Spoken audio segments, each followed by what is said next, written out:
പ്രിയപ്പെട്ടവരെ, എല്ലാ രാത്രിയും ആ റബ്ബ് ഒന്നാമത്തെ ആകാശത്തേക്ക് ഇറങ്ങി വരുന്നുണ്ട്.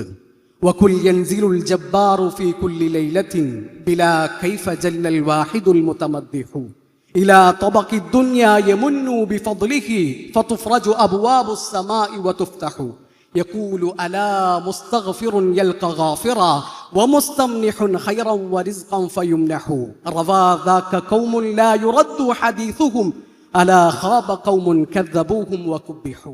എല്ലാ രാത്രിയും രാത്രിയുടെ അവസാനത്തെ 1/3 ബാക്കിയുള്ളപ്പോൾ അള്ളാഹു ഇറങ്ങി വരുന്നുണ്ട്. നമ്മുടെ റബ്ബ് ചോദിക്കുന്നുണ്ട്, ആരാണ് എന്നോട് തേടുന്നത്, ഞാൻ അവൻക്ക് നൽകാം. ആരാണ് എന്നോട് പ്രാർത്ഥിക്കാനുള്ളത്, ഞാൻ അവൻക്ക് ഉത്തരം നൽകാം.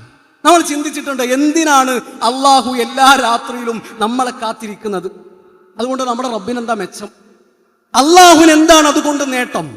അള്ളാഹുവിനൊരു നേട്ടമില്ല.